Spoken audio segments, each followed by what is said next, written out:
3:08. Esto es Milenio 3 en la cadena SER, como siempre. Y como siempre, surcamos en este caso los espacios de la vieja Europa para encontrarnos con un misterio añejo, un misterio antiguo, un misterio casi fósil, porque así en ese estado casi fosilizado están muchos restos que al parecer fueron tomados por upiros, vampiros, strigoi, lutins, ti, muchísimos nombres, brucolaco, tantos para definir a un mismo fenómeno, el que regresa del otro lado con aviesas intenciones.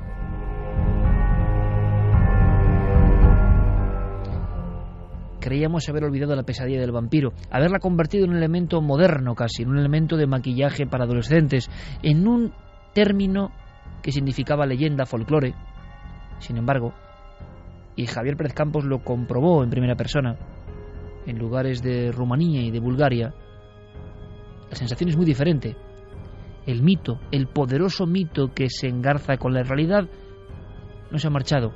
Y en las viejas ventas, en los caminos, que no se diferencian muchos de ellos de los que recorrió el personaje de ficción Jonathan Harker, de Drácula, en ellos se sigue rezando, se sigue haciendo el responso, se sigue haciendo el ritual cotidiano de poner algo en la puerta para que no entre el vampiro. En 2004 Petre Toma fue ajusticiado como vampiro porque se le había visto rondando las casas del pueblo cuando ya había muerto. El muerto vivo. La misma historia, desde el principio del tiempo, casi desde antes de la historia. Pero ¿por qué con tanta fuerza en el corazón de Europa? Hasta ahora, Rumanía precisamente era el país del vampiro. Pero hubo un historiador, un sombrío historiador, y no podía ser de otra forma, que dedicó parte de su vida a investigar, a desenterrar y a contar la crónica de otros países, del entonces cinturón de hierro detrás del telón de acero, donde existía el vampiro. Mitos con pequeñas variaciones, todos ellos terroríficos. Y precisamente en Rumanía y en Bulgaria, Javier pudo filmar el desenterramiento de figuras estacadas, de figuras selladas, con bocas partidas por piedras de determinadas dimensiones, el rito. Pero hace incluso menos tiempo nos encontrábamos con noticias que hablaban de Serbia, la antigua Yugoslavia, y también se nos hablaba de estos personajes. ¿Qué hay de verdad? ¿Qué hay de mito? Habrá que viajar de nuevo con la mentalidad de aquellos viejos cazadores de vampiros.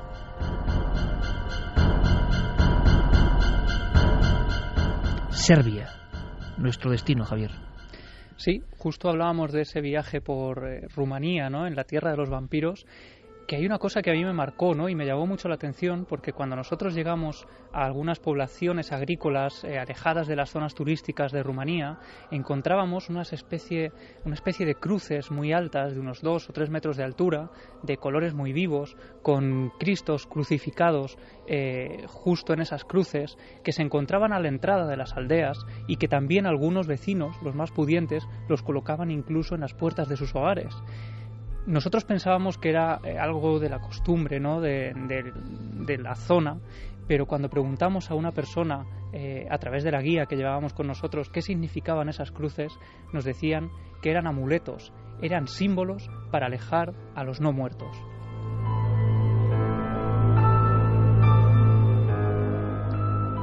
¿Por qué Serbia? Está ocurriendo ahora en la pequeña localidad de Zarozje, una de esas localidades humildes, agrícolas, llenas de gente que se dedica a las labores de campo, ¿no? En esa localidad había una leyenda, o no, porque eso es lo que están debatiendo ahora los vecinos de esa zona concreta de Serbia, donde, bueno, a unos metros, a unos kilómetros del pueblo, a las afueras, muy cerca de un río, estaba el pequeño molino de la localidad que durante siglos era utilizado para moler grano.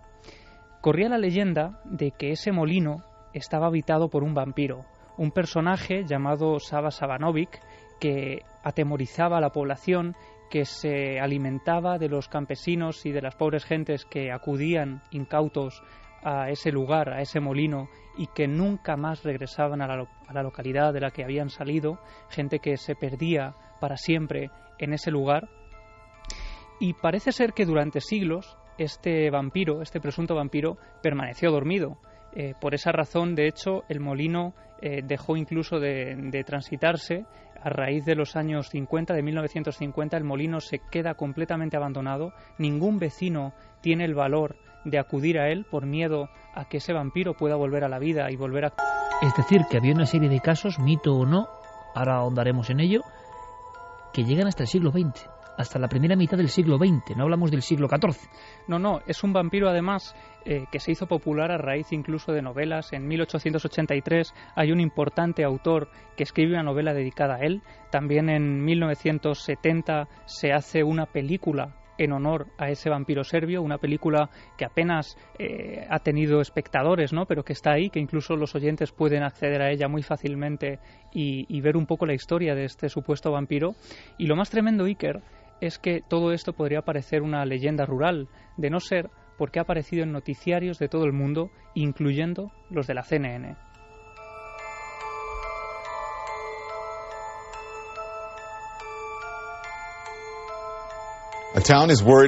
Un pueblo está preocupado porque un vampiro anda suelto. Está ocurriendo en Serbia, en una pequeña localidad, un pequeño pueblo donde la gente está colocando dientes de ajo frente a sus puertas y crucifijos en sus dormitorios.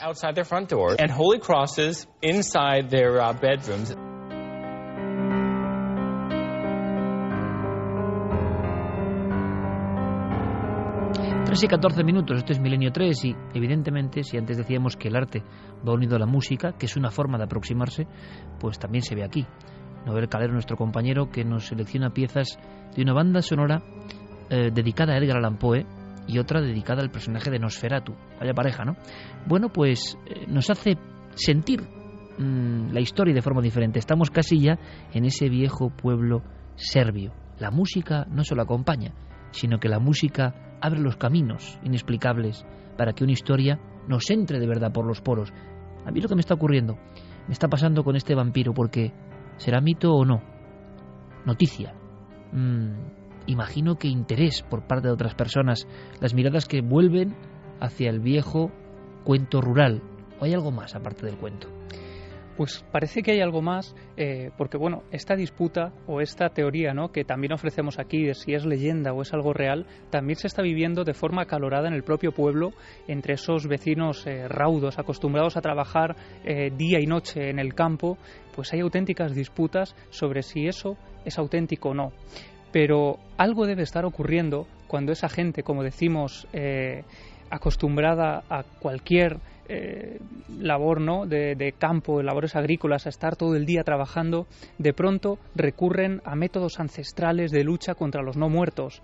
En este caso hemos hablado también con Daniel Iriarte. Él es un reportero de ABC que ha estado también en la zona cubriendo toda la noticia y que ha vivido en primera persona ese miedo que se está generando incluso entre los vecinos, hasta el punto, como decíamos al principio del programa, de que el propio alcalde de la localidad ha tenido que pedir públicamente que la gente empiece a poner dientes de ajo en los dinteles de las puertas y a introducir crucifijos en sus dormitorios para que de alguna forma puedan salvarse y ponerse a salvo de este personaje que parece haber llegado al pueblo. Encuentras gente que tiene pues ajos en las puertas de las casas, gente que tiene crucifijos dentro de botellas de alcohol, que al parecer es una costumbre local, ¿no? Y además te dicen, mejor tener un crucifijo dentro de la botella que una tumba en la puerta de casa. La mayoría de la gente tiene este tipo de prohibiciones en las casas desde hace mucho tiempo. Lo que pasa es que sí que es cierto que, por ejemplo, el hecho de llevar ajos en el bolsillo es una cosa que han empezado a hacerlo ahora a raíz de estas muertes. Una botella de alcohol con un crucifijo dentro. En fin, siempre se aprende algo nuevo. Desde luego el contraste es fuerte. Crucifijo dentro de la botella de alcohol. Claro, muertes. Hablaba Daniel justo de estas muertes. ¿A qué se ¿no? refiere este reportero de ABC? Pues parece ser que ya son 3 las personas que han fallecido en el pueblo en extrañas circunstancias desde que el tejado del molino se vino abajo y desde que presuntamente el alma de ese vampiro salió por haberse quedado fuera de su hogar para vengarse de la gente del pueblo que no repara ese molino, ¿no? En este caso, vamos a escuchar también a Daniel contándonos un poco más acerca de esas extrañas muertes que se han producido hasta ahora en el pueblo. Hasta ahora el vampiro era una leyenda como muy remota, ¿no? Pues que un día te puede aparecer en casa. Pero de repente hay gente que lo ha empezado a considerar algo real. Han ocurrido una serie de muertes misteriosas, 3 en concreto, y entonces algunos locales están convencidos de que es obra del vampiro. ¿De acuerdo? ¿Y por qué se llega a esa hilazón argumental? O sea, es decir, ¿cómo son de misteriosas las muertes cerca del molino? Pues efectivamente esas 3 muertes se han producido muy cerca del molino que ha sido derruido, y en concreto hay un detalle que llama la atención, ¿no? Y es que las 3 personas que han fallecido de diferentes edades han muerto de lo mismo, un paro cardíaco, un ataque al corazón. El último de ellos, además, no era cualquier persona, era el jefe de policía de esa localidad, ¿no?, de Zarozje. Este hombre estaba en su coche de policía, llevaba horas trabajando y haciendo sus labores habituales, pero no tenía demasiado trabajo, por lo que decide ir a la puerta del molino y echarse allí una pequeña siesta. Parece ser que ese hombre no volvió a despertar. La pregunta lógica es por qué se metió en la cabeza, es decir, en la boca del lobo del mito por lo menos, por qué fue precisamente al molino a echarse una siesta que fue la última siesta. Pues es algo que tampoco sabemos. Hombre en buen estado físico, de salud, personas que no tenían por qué morir de esa y forma. Que muere dormido. Claro, que no vuelve a despertar, muere dormido en el interior de su coche y no puede contar nada de lo que ha visto. Ya son 3 personas, como decíamos, el pueblo atribuye esas muertes a la presencia del presunto vampiro, y esto tiene que ver con este libro que tenemos aquí, ¿no? Porque en la sangre de los vecinos de Serbia va intrínseca ese miedo al no muerto. Estoy recordando que muchos vampiros o muchos mitos del vampiro hablan de la muerte en sueños, es decir, se disfrazaban en un sueño, Carmen asiente ahora mismo, para matarte en el sueño, es decir, como si fuese una muerte en otro plano, pero que luego se traducía en que tú no tenías sangre o tu corazón se paraba. La muerte se producía en las horas de sueño, y quizá esto, digo yo, no lo sé, ha provocado que todo sea elevado a la categoría casi de regreso del vampiro, ¿no?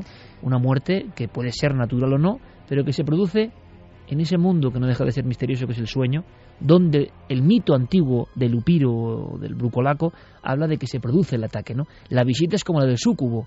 ¿Es en la realidad o es en el sueño? O ambas cosas son lo mismo. Pero por la noche, en mitad de la pesadilla, por ejemplo, estas criaturas acechan. Es lo que se cree, ¿no?, en esta parte de Europa. Claro, de ahí viene también todo ese miedo a que uno se va a dormir y no vuelve a despertar jamás, porque en la historia de Serbia hay varios personajes que responden a esa forma de actuar. O sea que Serbia resulta que no lo sabíamos y es un vergel de historias de vampiros. En el siglo XVII y XVIII se produce allí lo que algunos investigadores llaman la gran epidemia de los vampiros, ¿no?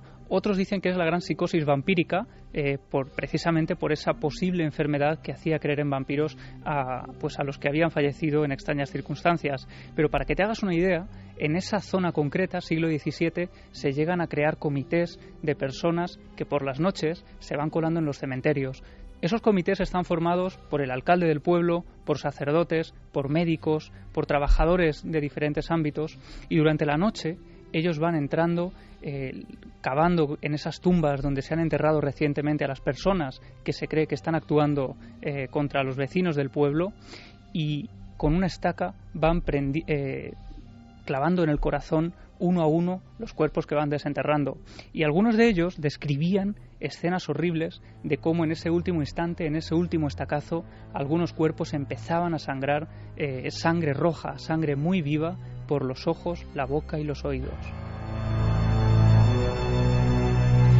Que curiosamente, tenga explicación médica o no, ahí está el debate, es el mismo testimonio que teníamos hace un par de semanas, que contabais los dos además. Yo os estaba escuchando desde la cama, presa de los virus, otro tipo de vampiros, y alucinaba, ¿no?, con la historia de ese velatorio en Perú, con creencia en la brujería. En el fondo es el mismo fenómeno.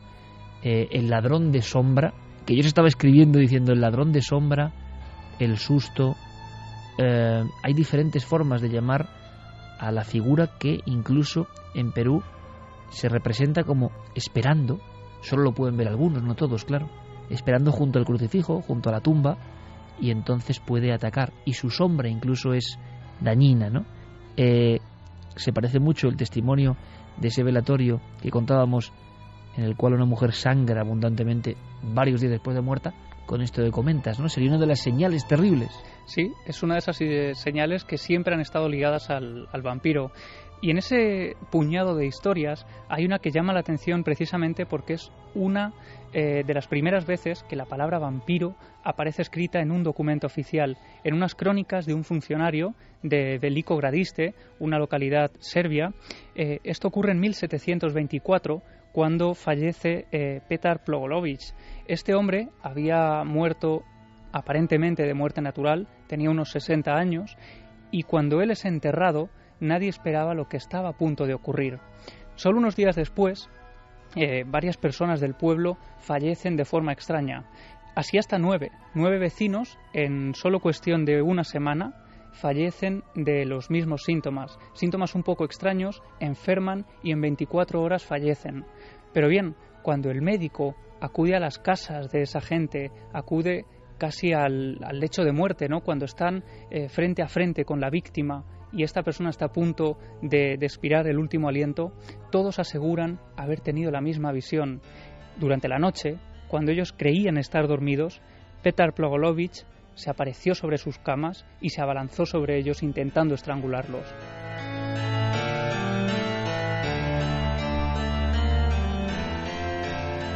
Es entonces cuando entre todos los vecinos del pueblo deciden poner fin a este asunto, deciden hablar con algunos médicos y deciden hablar con un funcionario de esta localidad, que es precisamente la persona que escribe palabra por palabra todo lo que está ocurriendo. Bien, a esta persona le dicen que tienen que ayudarlos a ir al cementerio para clavar una estaca en el corazón de Petar y terminar con ese infierno. Este hombre al principio se niega, dice que no cree en todo este tipo de asuntos, pero al final la gente del pueblo, completamente enfurecida, dice que actuarán con o sin su ayuda. Así que él se presta, una noche acude al cementerio y te voy a leer las palabras que él publica en ese texto donde, como digo, aparece casi por vez primera la palabra vampiro. Él describe: su cuerpo, que estaba recién desenterrado, encontré, para hacer honor a la verdad, que no desprendía olor, ese que es característico a los muertos, y que el cuerpo, exceptuando la nariz que se había caído en parte, estaba completamente fresco. El cabello, la barba e incluso las uñas se le habían desprendido, pero habían crecido de nuevo. No sin asombro observé que aún había sangre fresca en su boca. La escena típica y tópica del desenterramiento de un no muerto en la Europa del Este, ¿no? Lo que no sabíamos es que en la zona ya de Yugoslavia, la antigua Yugoslavia, la que los niños de mi generación aprendimos en el mapa como un país todo unido y muy poderoso, por cierto, y muy especial, su historia estaba llena de mundo vampírico. Lajos Gyula, que es un hombre del que tendremos que hablar, pateó toda esa zona, cuaderno en ristre, registrando historias que ya dormían el sueño de los justos, ¿no? Recuperando esa etnografía popular, y se encontró no con mitos. Lajos Gyula se encontró con poblados asolados por vampiros donde no quedó un alma. Se encontró con fortalezas donde determinados personajes mataron a decenas de personas. Se encontró con historias de ataúdes encinchados con cuerdas para que no saliese. El famoso caso de Lajos Villeli, un ataúd, imaginadlo amigos, envuelto en cuerdas. ¿Por qué? Porque se sabía que de no hacer eso, siempre según el mito, pero el mito poderoso, que como es creído es real, vive, se creía que esta figura, este brucolaco, salía por las noches y la única opción fue desenterrar el ataúd, con miedo incluso a ver su cuerpo, y simplemente convertirlo en una caja fuerte a base de sogas y sogas. De hecho, describe un último caso que a mí me ha marcado, ¿no? Porque la imagen es tremenda.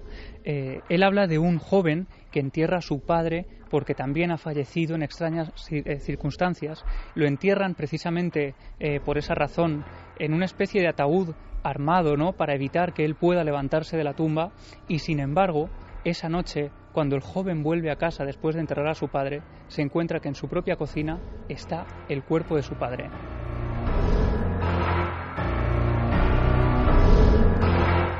Lo único que le dice es ser inerte, porque él asegura que no respira ni tiene ningún síntoma de estar vivo, es algo de comer. Ese ser de ultratumba le dice que tiene hambre y que le dé algo de comer. No se sabe bien, porque en las crónicas no se detalla si al final el joven le da alimento a este personaje o no. Lo que sí se sabe es que el hijo fallece justo al día siguiente, después de contar a las autoridades que ha sido visitado por su padre horas después de ser enterrado. Y justo ahí, a partir de ese momento, vuelven las muertes extrañas en el pueblo de forma masiva y encadenada.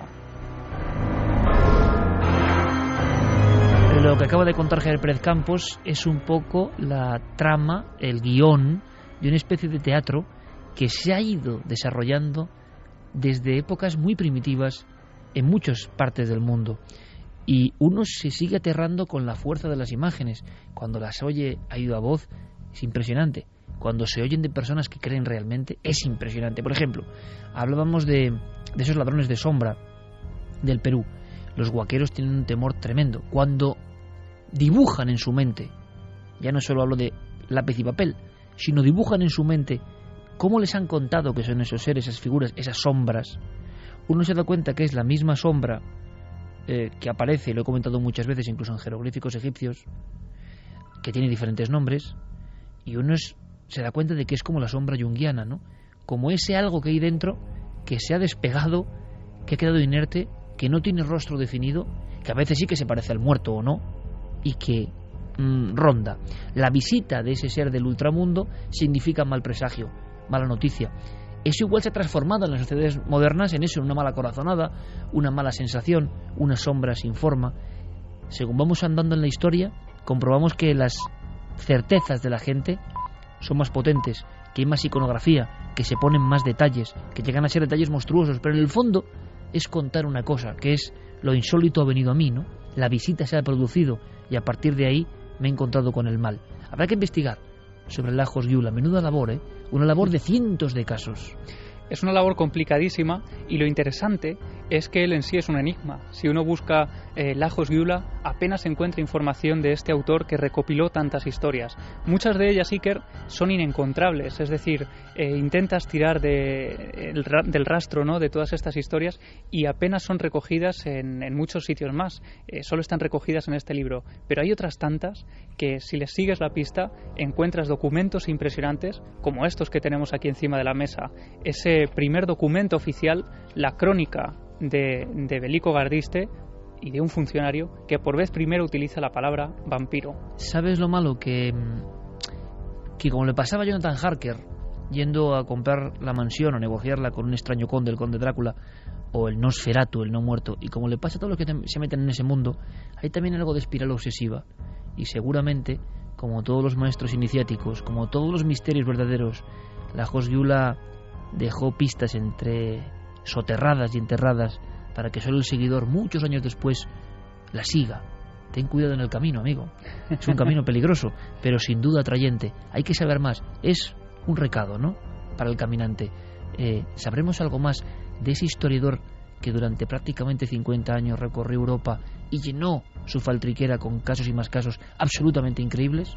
Esa es la misión. Ojalá sepamos algo más.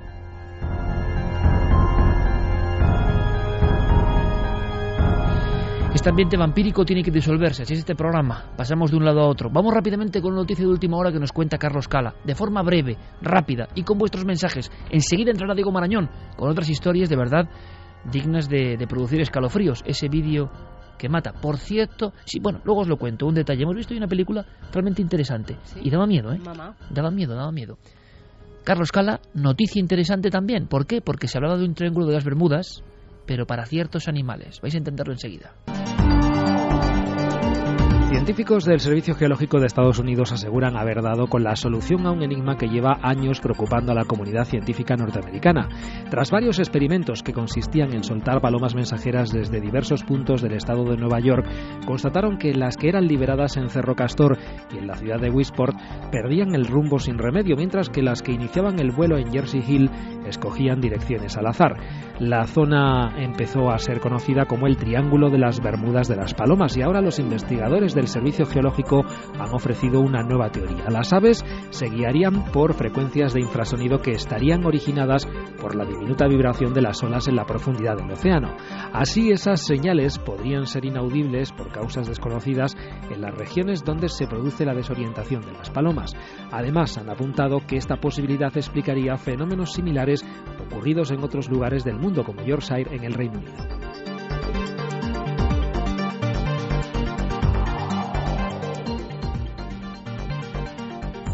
Vamos con los mensajes. Además, sorteamos esta noche Azul y Pálido de Pablo Ríos. Está publicado por Entre Cómics y la verdad es que vale mucho la pena, ¿eh? Estas historias, ¿verdad? Que sale Humbo, sale sale Carl Sagan, clásicos. Sale Bernie Battigill, sale Meyer, salen, en fin, grandes iconos de la ufología y a mí me ha encantado. Es un poco volver a los cómics, ¿no? Como hacía 10 minutos, ¿no? En la época mítica de la hemeroteca, sacando grandes casos. Hay que recuperar los casos, y es posible incluso casos españoles para que las jóvenes generaciones lo conozcan, ¿no? En el formato cómic. De verdad que es un trabajo sorprendente y es un buen premio, sí señor.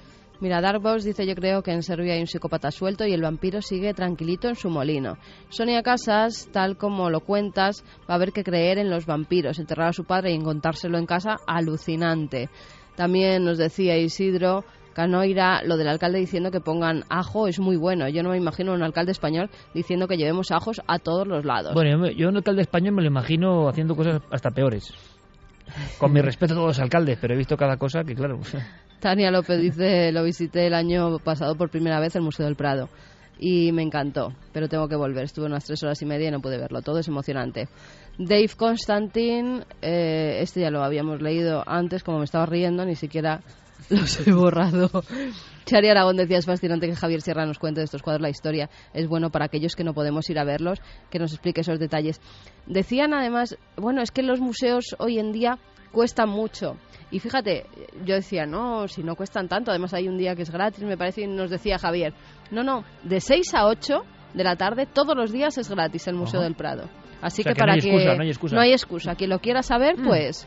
Montserrat, una persona que se encargó de custodiarnos, ¿no?, de alguna forma en ese paseo del Museo del Prado, y repito, lanzamos un abrazo muy grande a toda la gente, grupos de personas que trabajan cotidianamente en el Museo del Prado, diferentes encargados de sala. Javier ha tenido el detalle, porque es así, me parece, de dedicar el libro a los encargados de sala del Prado que tantos secretos conocen. Bueno, yo quiero, porque sé que muchos nos escuchan, ayer fue tal la muestra de cariño de oyentes de Milenio 3 dentro del Museo del Prado que nos dice, hombre, qué buen lugar también para las grabaciones, los podcasts, a través de internet, y recibimos mucho cariño, ¿no? Yo tuve la sensación, fíjate, Carmen, de que un sitio que es como un templo, pero que siempre había sido como muy elitista, como es normal, ¿no?, y que el misterio ahí podía tener... Bueno, pues resulta que el director del Prado es quien lee el libro de Javier, quien se queda alucinado y quien dice esto hay que... Y yo le decía a Montserrat ayer, está encargada con nosotros de esta visita por la noche, bueno, el Prado no necesita ningún tipo de promoción, que a veces es lo bueno y lo malo, ¿no? Y me decía que al contrario, ¿no?, que atraer a los jóvenes, ¿no?, es una oportunidad importante. Tenemos una de las grandes pinacotecas del mundo, o lo que es lo mismo, uno de los grandes templos de secretos y códigos. Luego lo hacen en el Louvre y se llena con el Código da Vinci. Lo hacen en el British Museum y lo hacen muy bien, porque el arte también es misterio, enigma, asombro, acertijo, no solo historias pesadas, ¿no? Y entonces, pues me maravilló comprobar que desde la policía que patrulle, que son oyentes de Milenio 3, la gente que trabaja diariamente en el Prado y que sabe tantas cosas, estaban muy abiertos a que nuestros programas estuviesen ahí, ¿no? Me enorgullece, me alegra, les mando un fuerte abrazo porque no lo esperaba, ¿no? Porque a veces uno mismo, yo mismo, tengo, ¿no?, la impresión de que el misterio a veces le cuesta entrar en ciertos sitios, ¿no? Pero fíjate, maravilloso, o sea que no hay excusa. De 6 a 8 la gente puede acudir al Prado y los euros no son excusa. Esther García decía: la porfiria es una enfermedad metabólica, tiene fotofobia, se le quema la piel al sol, tienen problemas en la sangre. Las personas con esta enfermedad no podían ponerse al sol. Como no sabían antiguamente de qué iba la enfermedad, no tenían los cuidados adecuados y los enfermos adquirían un semblante poco agradable y empezaron a decir que eran diabólicos, que eran vampiros. Es una de las teorías, ¿no?, del doctor Alonso, entre otras. Porfiria o rabia humana, también se ha dicho, como ejemplo de vampirismo, pero bueno, el tema yo creo que es mucho más complejo que eso, ¿no? Ángel Escola dice: ¿y si se tratará de un asesino real que aprovecha la leyenda para cometer sus crímenes? Pues es un novelón, Es un novelón que puede ser real y que, fijaos qué idea macabra, pero aprovechando el mito de un vampiro, alguien hace de las suyas, ¿no? Por lo tanto, no es que solo haya un vampiro, hay dos, ¿no? Un asesino en serie también es un vampiro que roba la sangre de otros, ¿no? Mario dice que habrá de verdad en estos casos. ¿Son supersticiones, mitos o hay estados de conciencia que te hacen ver a estos seres y más en aquellos países? Es que está dando la clave otra vez, ¿no? Nadie puede creer objetivamente, nadie, racionalmente, científicamente, que una persona ha enterrado a su padre y que el cuerpo del padre está en la cocina y le habla. Ahora yo lo digo como lo siento. Ese hombre quizá ha tenido esa experiencia. Nosotros diremos alucinación, como la semana pasada, o, bueno, 1000 formas de catalogar. Pero hay momentos en la vida, bien sea por una intensidad emocional brutal, que parece que esa fisura se abre, esa erosión de la realidad se produce, esa conexión con otras cosas que parecen sueños ocurre y son importantes para la vida de uno. Tanto que ¿por qué no van a ser reales en otro plano de la realidad? La realidad parece mucho más compleja. Ayer, precisamente, ayer, veíamos esa película. Queremos agradecer también a la gente de Universal que han hecho todo tipo de esfuerzos para que nosotros dos estemos hoy en la sala viendo la película de Guillermo del Toro. Y yo no sé si lo comenté, pero Guillermo del Toro, que es fan del programa, claro, cuando una persona de este nivel nos escribe diciendo que es fan, comentándonos cómo colecciona los programas de Cuarto Milenio, cómo sigue estos podcasts, hombre, y es un hombre que ha generado esa fantasía, esa maravilla, desde El Espinazo del Diablo al Laberinto del Fauno, a Hellboy, ahora estaba con lo del Hobbit. Vamos a ver si logramos entrevistar a Guillermo del Toro, pero os lo digo porque creo que os puede gustar, no es una cuestión de... Es uno de nuestros seguidores acérrimos, ¿no? Y de verdad que eso es maravilloso. Y varios de los actores, incluso algunos que dominan también el castellano, y productores de la película esta, por ejemplo, me han escrito para decir cómo siguen el programa. O sea, y uno, sinceramente, uno alucina. Y además cuando vayan a estrenar la película, mira que estábamos los dos solos en esa pequeña sala y daba cosa, ¿eh? Sí. A mí es de las películas que hace mucho tiempo que no me han dado miedo las películas, y esta entre miedo y ternura. Sí, también. Las dos cosas. Porque por lo menos ha logrado emocionarme. A mí también. Que no muchas películas lo logran a estas alturas. No, y estar pegado, y eso lo decimos, pero fíjate, es que la sensación que da es otra vez lo mismo, que en la realidad conviven diferentes estados de las cosas y que en ocasiones los puentes se tienden. Javier nos hablaba del arte como un puente. Yo he hablado muchas veces de las cavernas, de la arqueología, o de 1000 cosas, o de una aparición como puente hacia otro lado. Bueno, a veces los puentes, si se ficcionan un poco, son puentes reales, ¿no? Una habitación que conecta con otro mundo, el salto en el tiempo. Bueno, pues esas cosas parece que ocurren, ¿no? Y esta película, de verdad, nos ha hecho sentir cosas, cosa que es muy difícil ya. ¿Vamos a sentir más cosas? Sí, claro que sí, vamos a sentirlas. Porque, hablando de películas, Diego nos dejó un encargo un poco envenenado, ¿no? Una película que mataba, ni más ni menos. Diego Marañón, créalo o no.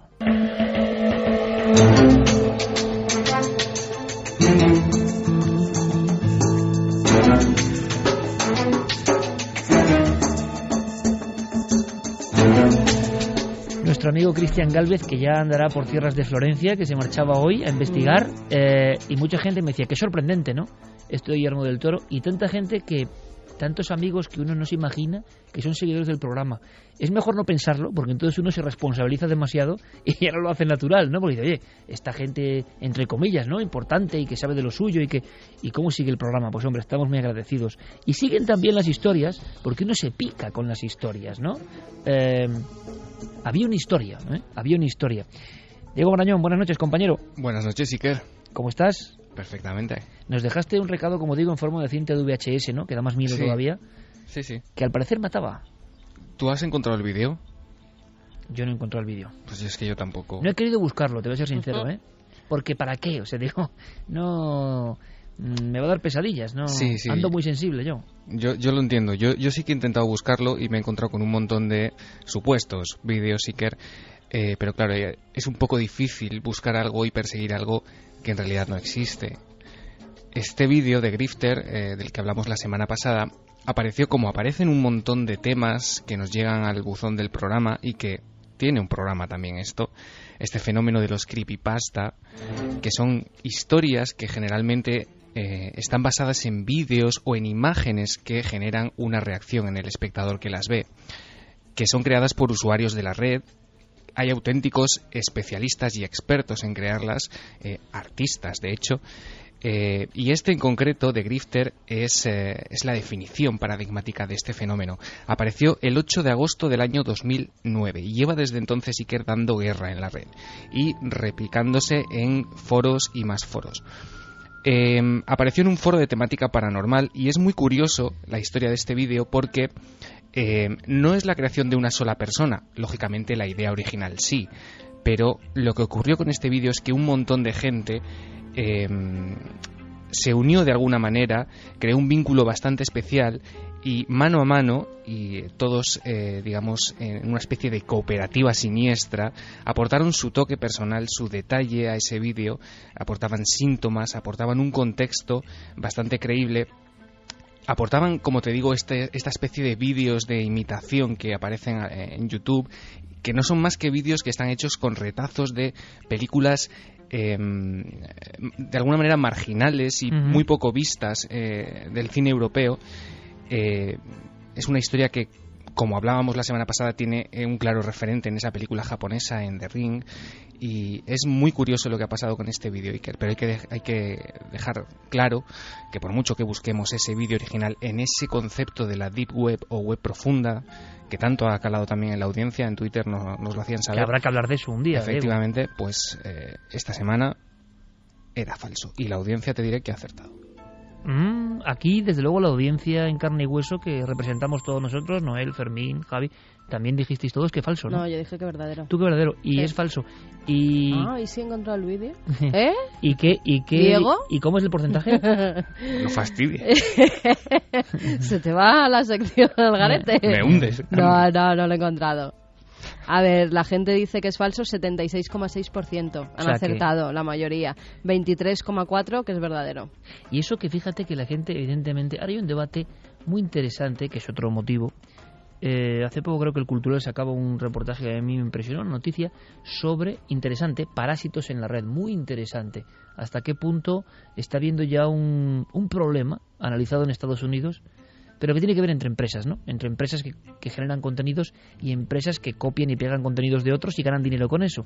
Es decir, en Internet también hay un revoltijo como en la realidad de carne y hueso, ¿no? El mundo digital no se salva.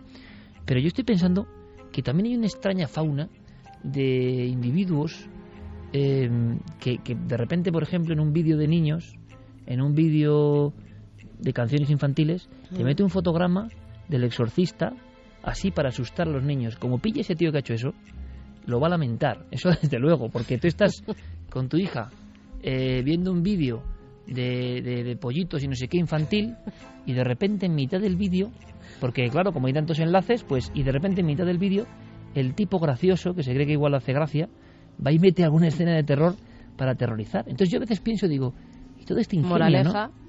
Ponle un DVD. Claro, y sí, evidentemente, pero dices, pero ¿y por qué se hace eso? Yo no acabo de entender. O sea, a veces un simple vídeo y las tonterías que hacen algunos idiotas, porque no se puede decir de otra forma, te reflejan perfectamente cómo está el patio, ¿no? O sea, perder tiempo en eso, ¿no? En asustar a otros, pero de una forma chusca, ¿no? Es decir, toda la tecnología que tenemos a veces solo sirve para amplificar lo que llevamos dentro. Es como esa frase, ¿no? De ese tiene mucho dinero y ha cambiado. No, me decía un buen amigo, no, se lo llevaba adentro y el dinero simplemente ha reflejado más lo que es. Nadie cambia porque sí. Entonces eso ocurre. Es decir, hay una fauna muy curiosa, algunos con muchísimo talento, hay que decirlo, como siempre, con muchísimo talento y creando cosas nuevas, y otros que siempre rebufo, pues hacen unas cosas que yo no acabo de entender. Pero eso ha existido siempre. Yo creo que es algo que algunos llevan dentro, y esto es el reflejo en las nuevas tecnologías. Pero esas pantarujas, esa gente que se disfrazaba o que llegaba a hacer auténticos montajes de apariciones en medio de un pueblo para asustar, simplemente por el mero placer de asustar. Para asustar a niños pequeños. Venía de una tradición antigua, que eran los amantes, que se disfrazaban de fantasmas para que la gente se asustara y así no viera que se metía en las casas de las mujeres y era el amante mientras los maridos no estaban. Sí, a mí me sorprende tanto talento dedicado a nada, o a casi nada. Me parece, digo, oye, vehiculiza ese talento para otra cosa más productiva, pero en fin. Mejor por eso, sería, sí. Sí, por eso las redes, sí, en concepto global, es un universo propio, ¿no? Y eso de Deep Web, pues habrá que intentar profundizar en ello, ¿no? Y saber si es verdad que existe o es un mito. Lo contará Diego, pero por supuesto para esta semana tiene otra historia, compañero. Pues sí, Iker, porque ayer a las 14:59 de la tarde se cumplía el 10º aniversario de algo que nos sobrecogía a todos. A esa misma hora, hace justo 10 años, el transbordador espacial Columbia se hacía añicos sobre el firmamento de Texas. La causa de aquel accidente era un fallo en el ala izquierda, en la protección de la nave, por el que se coló aire a varios miles de grados de temperatura dentro del ala. Y bueno, es un aniversario que ha estado muy presente en los medios de comunicación, con ceremonias presididas por el presidente Obama. Lo que os traigo hoy, Iker, es, no sé si es el anuncio o la profecía de algo que ocurrió, como te digo, hace 10 años. Fíjate, hace 10 años, esta historia lleva circulando, como te digo, casi una década, y saltó a la luz al poco de producirse la catástrofe del transbordador Columbia.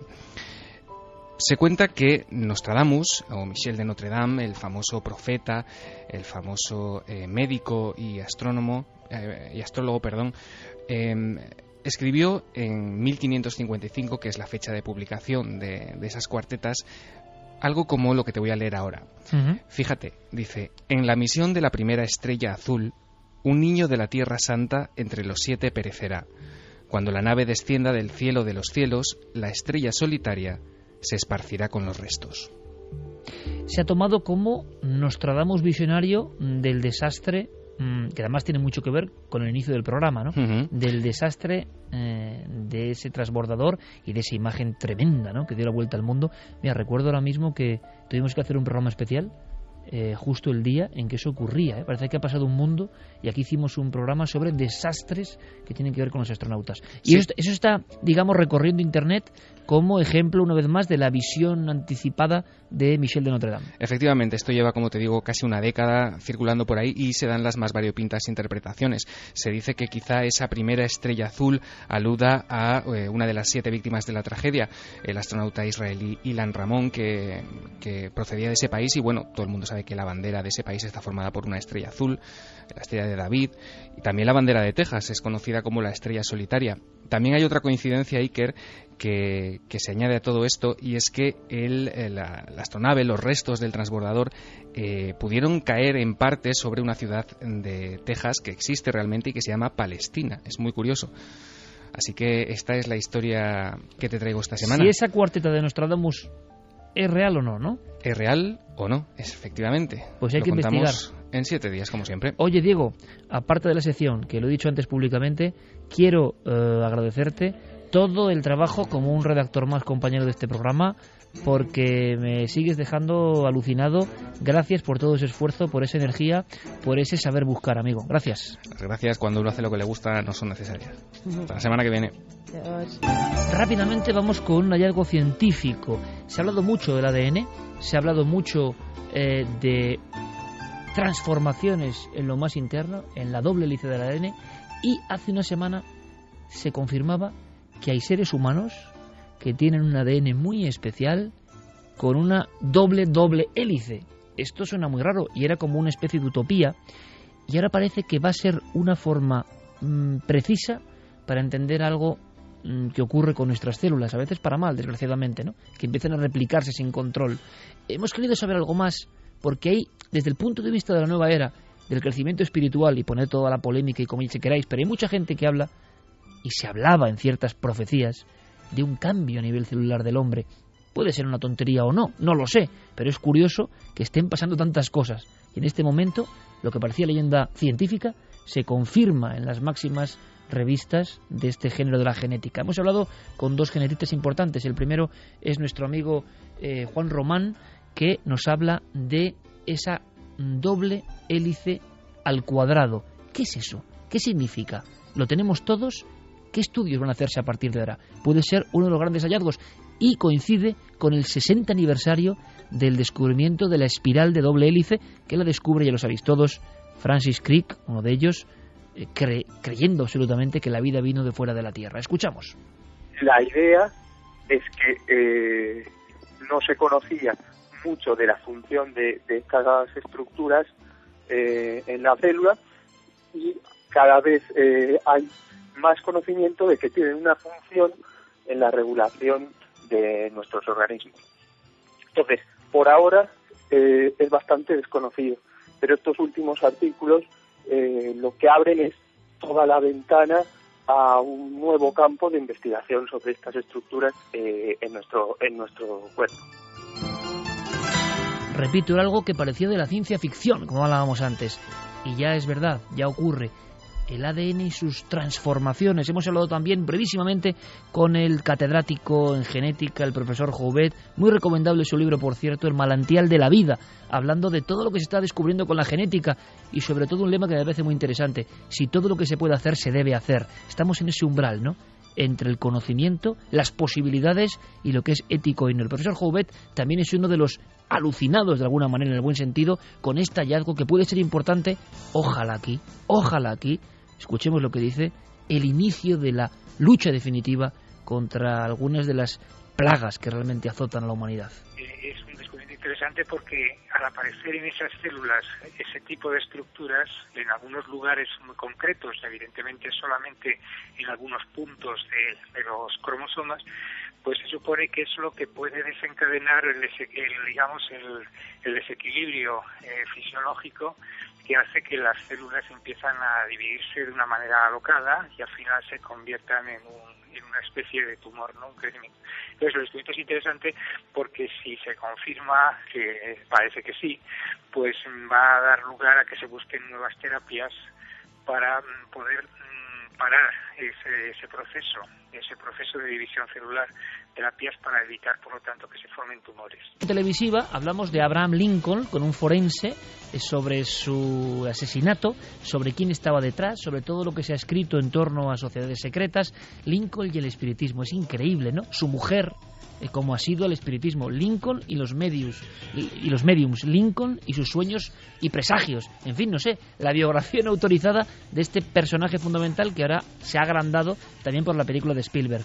Muchas más cosas, pero mañana también hay un elemento extraño, ¿no? Pensamos lo siguiente: ocurre un hecho X, vamos a llamarlo un caso de estos que nos interesan, supuestamente sobrenaturales, o una casa donde pasa algo, una familia nos dice, aquí pasa algo, y dijimos, ¿por qué no llevamos a un crédulo y a un ultraescéptico? Y a ver cómo lo ven, ¿no?, cada uno de ellos. Yo creo que puede ser fascinante, ¿no? Yo creo que sí. No sé si habrá sorpresas o no. O cada uno se quedará con su teoría. O cada uno es un mundo, ¿no? Claro. Absolutamente, que es lo que vamos aprendiendo. Cada uno o ve lo que quiere ver. Uno los atrae y otro hace que se vayan. Bueno, mañana hay que verlo. Creo que es bonito verlos colaborar, además, y bueno, ver esa forma sana, ¿no?, de la palabra escéptica, porque José Manuel Nieves se ha prestado en todo momento a hacer esas pruebas que incluso llegamos a encerrarlo en la casa. Sí, el director de ciencia de ABC y compañero de este equipo a nivel de la nave del misterio, en esa casa. ¿Qué le pasó? Bueno, pues mañana en Cuarto Milenio, sobre las 11:30, todos preparados. Fermín Agustí, gracias. Noel Calero, gracias. Javi, gracias como siempre. Gracias. Cammen, recupérate de ese resfriado. Sí, me voy a la camita. Hemos tenido una semanita ahí un poco dura. Así sí. Que nada, felicidades a todos los que seguís peleando por vuestros objetivos. Y, por supuesto, a la nave del misterio radiofónica, Milenio 3 en la cadena SER. Gracias por ese trending topic, porque, como decíamos, hoy es más necesario que nunca. Es un programa periodístico de denuncia. Hemos acabado hablando de alucinaciones, de ese mundo que... A mí me decían una vez, hace ya muchos años, me lo comentó una persona en Málaga, me impresionó la reflexión de la locura y la cordura. Todos tenemos un transistor dentro. Estoy seguro que ya lo he contado porque me repito muchas veces, pero todos tenemos un transistor dentro. Hay frecuencias diferentes y hay personas que tienen el dial en otro sitio y escuchan cosas que quizá no solo sean locura ni alucinación, sino que están simplemente en otro espectro alejado del común de los mortales.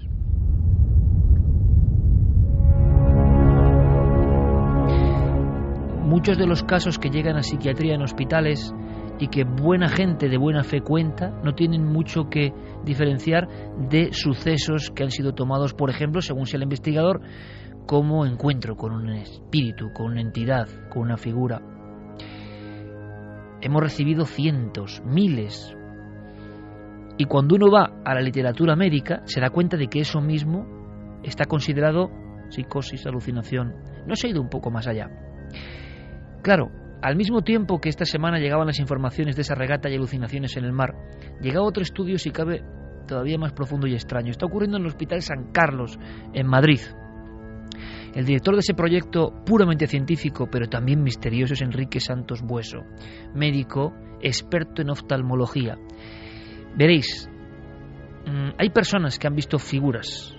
Figuras, por ejemplo, imaginad, estáis un día en el pasillo de vuestra casa, una persona que, esto sí es cierto, tenía algún tipo de afección, glaucoma en fase inicial, algún tipo de catarata. Ningún problema mental. Uno de los casos archivados, España, años 90. De repente nota algo oscuro hacia su izquierda. Se gira, sabe esa persona que está sola en casa, y lo que ve es la figura de un niño, pero no hay piernas, es solo el tronco de un niño, con los dos brazos, la cara, todo es una sombra, la sombra de un niño que no tiene piernas y que está ahí y que parece que ha sido sorprendido por el único habitante de la casa, que estaba ahí hacía tiempo y que al girar rápidamente la persona lo ha detectado, lo ha pillado por sorpresa. El susto es un impacto tremendo, evidente, y la persona cree que o está viendo un espíritu, si cree en ello, o está loco de atar, y evidentemente va a acabar en sección de psiquiatría y con ciertos tratamientos, y quizá ni una cosa ni la otra. Resulta que desde el siglo XVIII un científico llamado Charles Bonnet fue investigando este tipo de apariciones que al parecer ocurrían en la propia zona del ojo humano, que no tenían que ver directamente con problemas cerebrales, aunque todo tiene que ver con el cerebro, la propia visión, pero el rebote de esa onda de luz del ojo reflejaba figuras. Desde el siglo XVIII, si vemos el catálogo de figuras, aparecen también las caras, los rostros, seres conocidos y desconocidos, seres que nos hablan. ¿Hay aquí una puerta para intentar descubrir la raíz de los casos de visiones de supuestos fantasmas? Yo desde luego no lo sé. Lo que he querido es escuchar, imagino que con muchos de vosotros, al doctor Enrique Santos, que nos habla de lo que están investigando ahora mismo. Es alucinante. Síndrome de Charles Bonnet. No se había vuelto a investigar en él desde el siglo XVIII, y en España hay casos, decenas de casos, de gente muy angustiada, ojo, de gente que veía incluso cómo objetos cobraban cierta vida. ¿Cómo es posible que el ojo genere eso? Objetos que se desplazaban y se colocaban en mitad de una estancia. Escuchamos. El síndrome no es una patología psiquiátrica, es la presencia de alucinaciones en personas que, muy importante, han perdido mucha visión. Desgraciadamente casi siempre se confunde con patología psiquiátrica, pues hay gente mayor y demás, y casi todos los pacientes van a psiquiatría. Pero nosotros desde el Hospital Clínico San Carlos, la verdad es que estamos retomando el estudio de este síndrome para formar también a nuestros compañeros, médicos de familia, médicos de urgencia, para que se den cuenta que esto no es una patología psiquiátrica. Al testigo muchas veces, por ser mayor, por tener problemas de visión, le daba mucho miedo contarlo. ¿Quién le iba a creer? A veces, repito, objetos inanimados que se colocaban en primer plano y que se movían. Cacerolas que quedaban flotando en la estancia o que generaban ciertos sonidos. O sea, visiones oníricas, visiones extrañísimas, visiones alucinatorias, visiones que se producían con una nitidez absoluta. Figuras como, por ejemplo, una religiosa, ese niño partido por la mitad, una cara flotando en la nada que nos mira fijamente sin abrir la boca, la cara de un hombre de mediana edad, en mitad de un pasillo, y que está ahí, y que es indivisible de la realidad. Claro, vivir esto, y repetidamente, hay muchos casos, patología que ha sido arrancada por la ciencia porque había, como digo, mucho rubor a contarlo. Como tantas otras veces, un fenómeno soterrado del que no se habla, como el primer tema de esta noche. Escuchamos. Bueno, es que incluso muchos pacientes no se atreven a comentarlo por el miedo a pasar a ser catalogados como enfermedad psiquiátrica. Sobre todo ven personas, ven de forma espontánea flores, pueden ver edificios, pero no le hablan. Eso ya sería una alucinación psiquiátrica, ¿eh? El paciente simplemente las ve, sin ningún tipo de interacción con ellas. Empiezan a aparecer de forma brusca, al caer la tarde, con cambios bruscos de temperatura.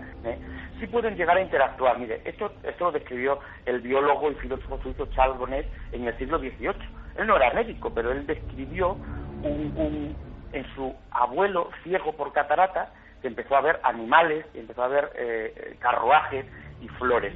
Javier, compañero, es momento de ahondar en los casos, incidentes que siguen ocurriendo y que marcan la vida de muchas personas.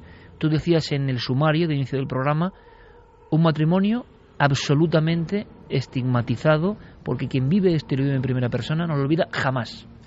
Decía Stephen King que los hoteles son lugares marcados por defecto, ¿no? ¿Cuánta gente habrá dormido en esa cama y cuántas emociones habrán quedado atrapadas en esas estancias en las que pasamos unos minutos o unos días de nuestra vida sin darnos cuenta de todos los que han pasado, han vivido, han disfrutado, han sufrido también en esas habitaciones?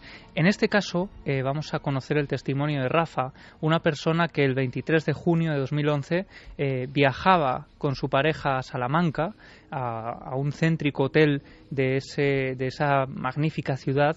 Ellos iban a pasar un fin de semana allí para hacer turismo, para conocer un poco el lugar y, bueno, no esperaban que en ese hotel, en ese céntrico hotel con historia de estilo palaciego, iban a encontrar una serie de extrañas vivencias que de alguna forma iban a dar la vuelta por completo a la experiencia que ellos pretendían vivir.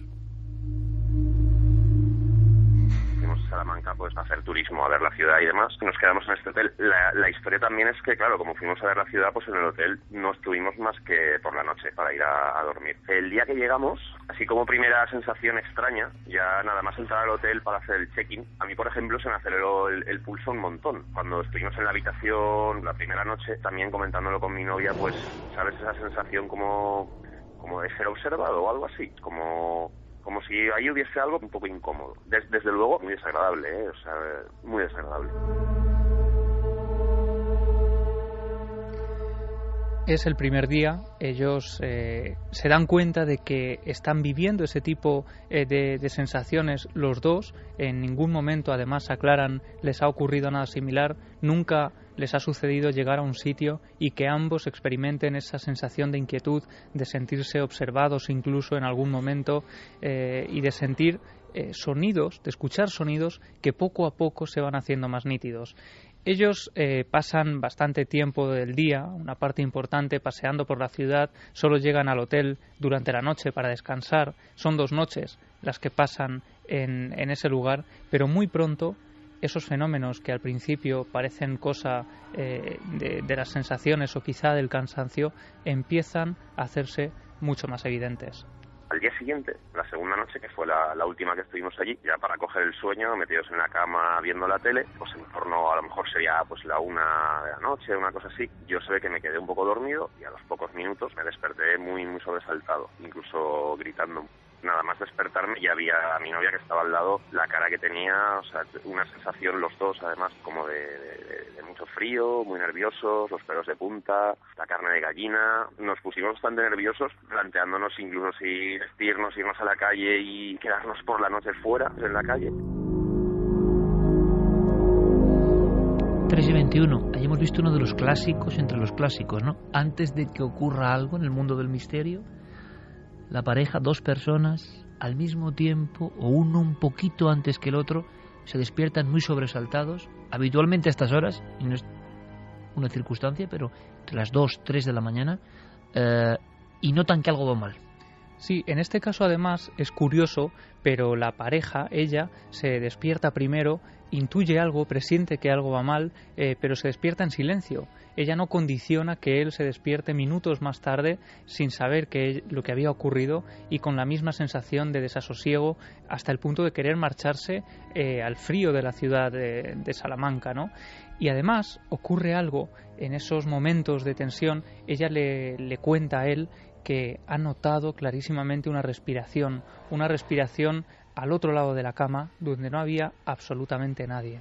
Justo antes de despertarme, un segundo antes, yo sí vi una imagen. Yo vi a un señor de frente, trajeado, con corbata. No te sabría dibujar su cara, pero tenía el pelo blanco y bigote blanco. Lo vi de frente durante un segundo. De hecho, yo estaba acostado y yo lo veía de frente. Y bueno, al final decidimos pues tranquilizarnos un poco y pasar la noche en la habitación. Y así estuvimos pues prácticamente pues nos dio la luz del día. O sea, yo igual me dormí pues a las 6 de la mañana ya de puro cansancio. Esa imagen se produce un segundo antes de que él pueda moverse, gritar y levantarse sobresaltado, en ese estado de duermevela en que no se sabe muy bien si lo que está ocurriendo es real o es parte de un sueño, ¿no?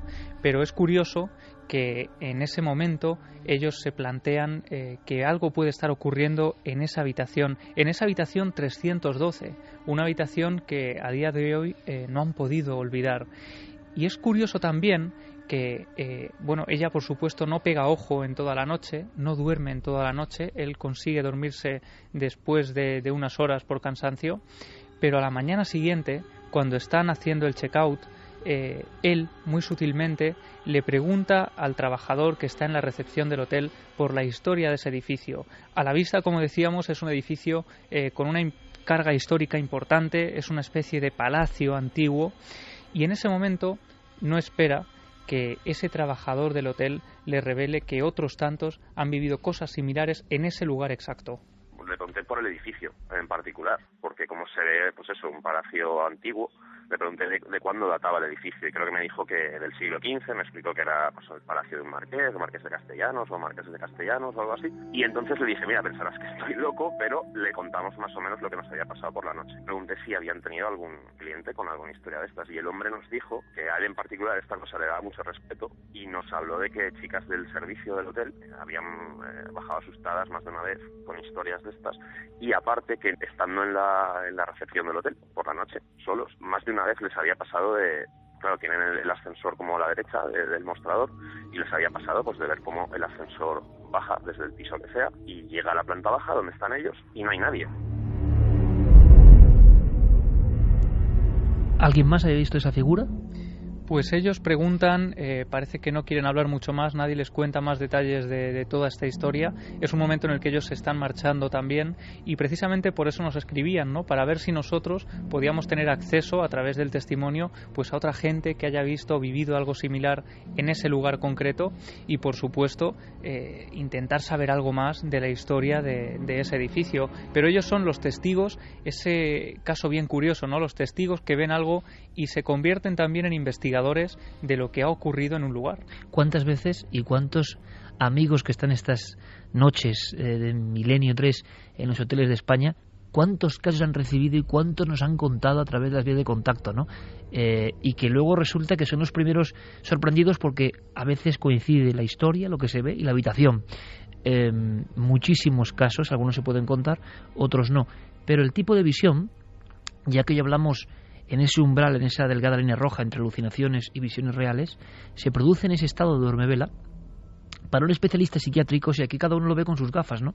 Para un convencido de los fenómenos paranormales, esto sería la aparición de alguien que ha muerto allí en extrañas circunstancias, alguien que parece moderno, no de un tiempo pasado, por el traje con corbata, evidentemente no es del siglo XV y XVI, aunque el lugar seguramente tenga su influjo histórico como todo el corazón de Salamanca, pero para un psiquiatra, lógicamente estamos ante una visión hipnagógica o hinopómpica, ¿no? Es decir, en ese umbral entre la vigilia y el sueño, no poderse dormir, sensación de angustia y a los pies de la cama alguien perfectamente definible que nos mira de frente. De frente, es típico de este tipo de alucinaciones. Lo raro es que las señoras de la limpieza, cuando están haciendo sus tareas, también vean escenas parecidas. Exactamente. Entonces, ya no es una visión. Habría que ver qué escenas. Claro, pero si describen algo similar, es que ya no es una visión que tenga, además, dos personas en un mismo estado que tengan esas visiones. Ahora vamos a ver si siempre raro, que surge historia de hotel o de visiones, siempre hay un montón de personas, de público de Milenio que nos informa. Pero eso, es decir, cada maestrillo tiene su librillo, en el sentido de que el pánico de la pareja, por separado, y que ven lo mismo, sea en un hotel, sea en una carretera, uno puede decir, bueno, es lo que decimos, ¿no? Esa campana de realidad que ya se ha extendido. Durante unos minutos esa pareja va a vivir algo extraño, de principio a fin. Seguramente no pasen vehículos cerca, no se crucen con nadie, todo el ambiente se ha enrarecido. Y cuando pasa la experiencia, una visión, una voz, algo que no es normal, que no es ordinario, lo mismo el golpe y todo vuelve a la normalidad. Es como un sueño real, o haber entrado en otro plano, yo no lo sé. Pero el psiquiatra te diría, es una folía ¿no? Han entrado en una locura doble, en una alucinación doble. Yo puedo decirlo, lo hemos contado en alguna ocasión. Carmen y yo, en muchas investigaciones, en muchos lugares que hemos tenido que recorrer, bien por placer, bien por trabajo, que en nuestro caso es lo mismo, ha habido algún lugar, por ejemplo, la Montaña Roja. Yo siempre lo recuerdo porque quizás ahí me dicen, ¿en qué instante, junto a tu mujer, trabajando o en este caso explorando, has sentido miedo a la vez? Y solo con la experiencia uno puede saber que esto ocurre. La Montaña Roja, que muchos amigos seguramente la han visitado, hemos estado varias veces, que no es un lugar especialmente agreste, sí solitario. Y oscuro. Y oscuro, en la última parte de Lanzarote, además ¿no? de Lanzarote son muy oscuras. Pero hay urbanizaciones cerca, es decir, no es un lugar desolado. Allí JJ Benítez pasó 3 noches en su mítico Encuentros en Montaña Roja. Hay que tenerlos bien puestos para estar 3 noches ahí, ¿eh, Juanjo? Desde luego. Y vamos ascendiendo. Y yo he estado diciendo, mira, es que llevas sandalias, Carmen. Aquí puede haber alacranes. Vámonos. Me estaba poniendo todo tipo de excusas y yo decía, sí, es verdad. ¿Y tú igual? Sí, decía, sí, es verdad, que no voy con el calzado adecuado, y total. Bueno, vamos a dar una vuelta por aquí, pero no subimos más, ya vendremos luego. Queríamos llegar a la caldera del cráter, que fuimos en otra expedición, y llegamos a la caldera del cráter y vimos todo eso. Cráter viejo abandonado, cerca de Punta Pechiguera, al final, donde muchos aviadores de la línea Iberia y Aviaco habían observado extrañas luces dentro del cráter y se convirtió en una especie de comidilla entre la gente de la aviación española, que en ese cráter estaba ocurriendo algo, pasaba algo. La última noticia, lo cuento por algo, y algo de última hora. Resulta que ascendiendo por ese volcán, sin que haya nada objetivamente que a ti te dé la alarma, uno tiene, como diría Stan Lee, el autor de Spider-Man, el sentido arácnido, ¿no? Hay algo que nos dice que no está bien eso. Y no había nada para temer. Empezamos a ver unas rocas y unos dibujos en la roca, como creados, como si formaran unas letras. Yo eso solo lo he visto, o me lo he encontrado en Nazca, por ejemplo, como figuras, ¿no? Y en un momento dado, que es lo asombroso, sentimos un miedo tremendo y nos vamos. Nos han informado, y me gustaría tener más información, que dentro del cráter de Montaña Roja está la tumba de una mujer desconocida. Yo eso no lo sabía. Y que hay una tumba de algo que ocurrió allí. Y nos gustaría saberlo. Y uno a veces recibe 10 años después de una información o de una sensación algo que pudo pasar allí. Si alguien tiene información, que nos lo cuente. Pero ese miedo a veces, ¿es el miedo el que se contagia? ¿O es que algo de nosotros está permanentemente alerta y se activa? ¿Qué dice nuestro público, Carmen? Pues mira, dice Pili Ramone, dice, yo por un ictus tengo cambio de visión reducido y me asusto muchísimas veces por ver sombras y aún no me acostumbro. Buenas noches, milenarios, os sigo cada noche. Soy rondeño, vivo en el humilde barrio de San Cristóbal, barrio de personas mayores y algunas jóvenes. Lo ocurrido hace unos días, una vecina fue víctima de este modo. No nos lo podíamos creer, pero fue así. Según relata, recuerda que una señora de buena presencia se acercó, le abrió el bolso y un hombre de buena apariencia la acercó a su casa. Allí le pidió joyas y la cartilla y fueron al banco y sacó dinero. Recuerdos vagos son los que tiene. A día de hoy no quiere salir de casa, está muy nerviosa y con ataques de ansiedad. Una pena que ocurra esto y además es real. Esther García, decir que ver a un difunto es por una patología de los ojos es una patochada. Están dando palos de ciego sobre un tema que desconocen. El problema es que están confundiendo a la gente. O sea que en este caso hay personas, hay que dejarlo claro, que creen que estos son casos reales y que de alguna forma la ciencia los reduce a visiones del ojo. O sea, no se entiende muy bien, pero que es otra posibilidad, ¿no? Queridos amigos, soy médico psiquiatra y en urgencias he visto varios casos. Normalmente los ancianos venían acompañados de los hijos y ellos precisamente estaban más asustados que los propios pacientes. Siempre se da ese caso, han sido operados de cataratas o iban a ser operados. Es muy importante, como bien decís vosotros, hacer un diagnóstico exacto, ya que el tratamiento es complicado si no lo distingues de una verdadera alucinación. Un saludo con mucho cariño, Concheta.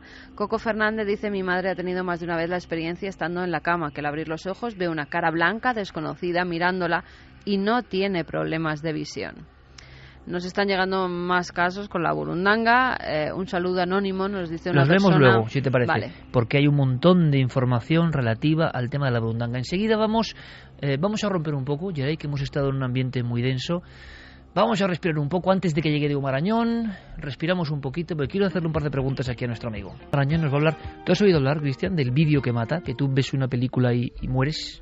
Bueno, hay una mítica película de Ring, ¿no? En su versión asiática, que era incluso mucho más terrorífica que la americana. ¿Por qué da más miedo el terror japonés que la versión que luego hacen los americanos? Yo creo que porque lo respetan mucho más que los americanos. Porque lo creen de verdad. Porque lo viven de verdad.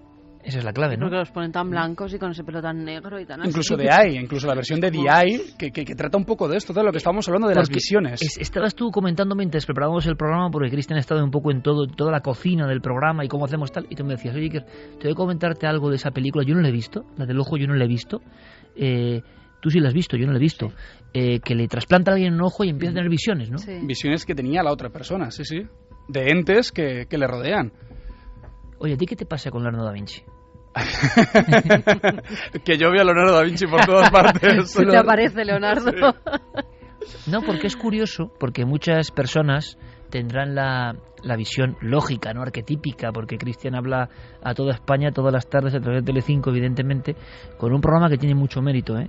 Tiene mucho mérito que un programa que se basa en el lenguaje, en aprender palabras, en memorizar, en recordar, en ampliar nuestro conocimiento, tenga la audiencia, que la máxima audiencia que suele ser del día suele ser la de pasapalabra, y dices, bueno, no está todo perdido, ¿no? Pero muchas personas pueden tener, evidentemente, persona de enorme éxito en todo lo que hace en televisión, y dices, bueno, y a que mucha gente no sabe que este chico tiene una sana obsesión, o quizá no tan sana, quién sabe. Puede sorprender que nuestro amigo Cristian Gálvez lleva mucho tiempo siguiendo enigmas de Leonardo da Vinci. Yo te pregunto, ¿qué tiene Leonardo da Vinci que va envolviéndote en la espiral y no te deja salir? Yo te he escuchado hablar, no como una persona presentadora en televisión que igual hace un libro, que quiere hablar, no. Te he oído hablar como me escucho a mis colegas a mí mismo cuando están metidos hasta las trancas en una obsesión de investigación. Me sorprende mucho. Sí, porque se trata de un megaproyecto a largo plazo, ¿no? Y yo creo que Leonardo da Vinci tiene lo que uno quiere encontrar, desde un libro de gestión de talento o coaching a través de Leonardo da Vinci para motivación a grandes empresas, misterios infinitos. No se ha contado todo de Leonardo, por tanto. No se ha contado ni todo se ha contado a la vez, ¿no? Hay cosas muy, muy, muy específicas de cada misterio, pero no hay un vademecum de lo que podrían ser los misterios de Leonardo.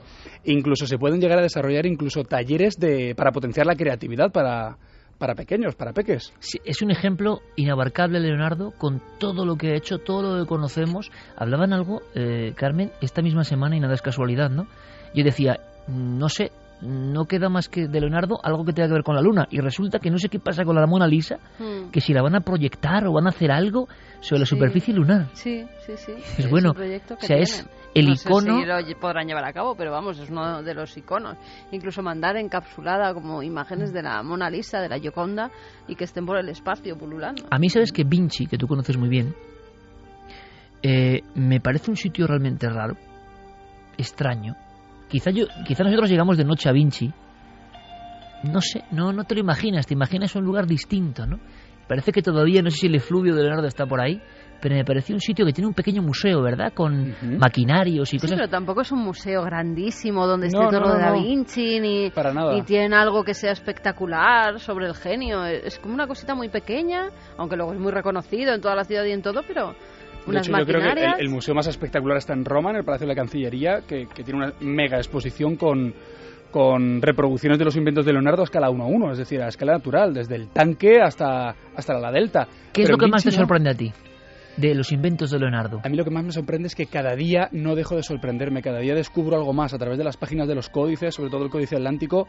Cada día descubres un invento nuevo, desde la ducha, por ejemplo, hasta el primer carro, el autómata, que Juanelo también Turriano, el Da Vinci español, nada, muy poquitos años después de Leonardo. Pero él ya estaba con autómatas. Él ya estaba con autómatas, incluso un autómata para un león. Tiene un autómata león, un autómata pájaro que utilizaba en escenografías para teatro. ¿Y cómo es posible que un hombre solo, a veces ocurre, ¿no?, en la historia, un hombre solo genere, ¿no?, ese universo propio que no se parece a casi nada y que a veces también casi muere con él, ¿no? Muere con el propio genio. Yo creo que es algo que quizá estemos perdiendo en demasía, que es la mezcla, ¿no?, una amalgama entre talento, perseverancia y sobre todo hacer las cosas con pasión. ¿Y crees que Leonardo tenía todo eso? Lo creo. Lo creo sin duda. O sea, creo que sí que es verdad que tenía un pequeño síndrome de obra inacabada, pero toda obra inacabada debida a encargos. Pero todo lo que él generaba por la propia curiosidad y experimento en el campo, creo que lo lleva a cabo hasta el infinito y más allá. Oye, y tú, Cristian, que estás en la tele, estás en no sé cuántos programas, tienes un éxito brutal, imagino, trabajo, lo sé muy bien, compañero, hasta arriba. Sin embargo, tu rictus incluso cambia. La pasión con la que hablas incluso es tremenda cuando te metes en el órbita de Leonardo. Ahora te marchas incluso a investigar sobre el terreno. Sí, porque, bueno, el primero de una serie de, ya te digo, de gran proyecto sale en abril, un libro de gestión de talento a través de Leonardo da Vinci. O sea, ¿podemos aprender a potenciar nuestro talento fijándonos en el genio? Sí, de hecho yo creo y afirmo en el libro que Leonardo da Vinci era un maestro del liderazgo y del coaching en pleno siglo XV, en pleno Renacimiento. O sea, eso que ahora está tan de moda, digamos, de que tenemos que acostumbrarnos, ¿no? Y tenemos que potenciar nuestras facultades en esta selva en la que vivimos. Tú dices que ese hombre, ese genio de Vinci, lo tenía ya y tenía enseñanzas que se pueden extraer y acoplar a los días que corren, a hoy.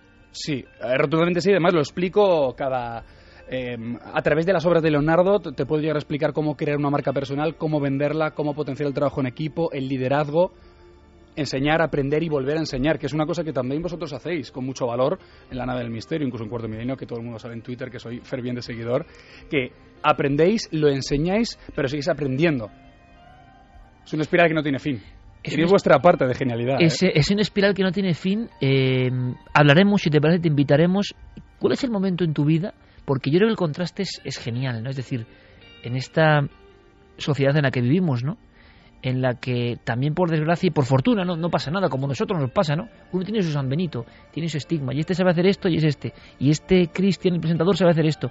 Mucha gente, estoy seguro, que hoy se está quedando alucinada de que el hombre que ve por las tardes haciendo magistralmente su programa resulta que es un investigador de Da Vinci, que es un tema que parece como de eruditos. No escribir un libro divulgativo de Da Vinci, meterse, y yo he hablado con él, sabe infinitamente más que yo de Da Vinci, y meterse a fondo. Pero ¿cuál fue el momento en que, como digo yo, algo hizo así? Y tú dijiste, es que parte de mi vida tengo que investigar a este hombre. Pues la verdad no sabría decirte, pero sí sé decirte que en parte de mi vida me llevará a investigar sobre Leonardo, ¿no? Yo siempre he querido abarcar mucho, y eso que mis padres siempre me decían, intenta abarcar poco, pero abárcalo bien. Y ese espíritu renacentista, esas ganas de hacer muchas cosas e intentar hacerlas bien, porque no todos somos genios, pues creo que me va un poco a buscar paralelismos, ¿no? ¿Hay formas de adentrarse en Da Vinci? ¿Se podría recomendar algo? ¿Los niños pueden aprender algo de Da Vinci? Los niños pueden aprender muchísimo. De hecho, ya te contaré algún día los planes de talleres de creatividad para los peques a través de Leonardo.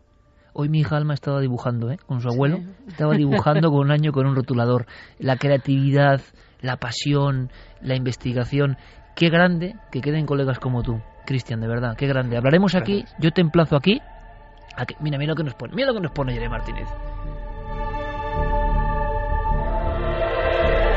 Estamos ya casi en Florencia y estamos casi en los tiempos de Leonardo, y nos parece maravilloso. La radio, la fuerza de la radio y la música nos permite viajar en el tiempo. A mí me parece maravilloso que un presentador de éxito en España, lo que se considera que debe ser, ¿no? Y resulta que está investigando el tío ahí, absolutamente apasionado. Por eso sabíamos que era milenario. Gracias, Cristian, por la visita, de verdad. ¿Vosotros? Toda la suerte del mundo, que aprendamos mucho con ese libro, que los niños se instruyan con ese libro. Ojalá, algo. Si podemos aprender algo de Leonardo, será un aprendizaje maravilloso. Gracias. A vosotros.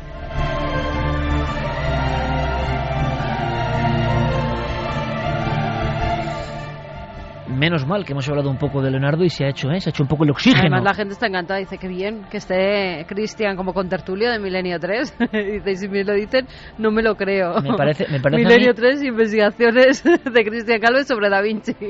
Que mucha gente, te digo, que no se cree, porque estamos tan...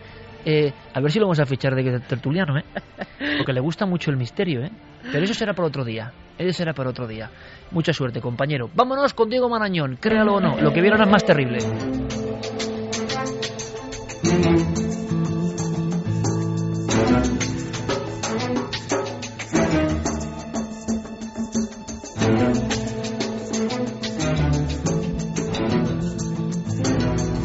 Menos mal que no todo está perdido en la tele tampoco, Menos mal. Quedamos algunos locos aquí. Unos Quijotes.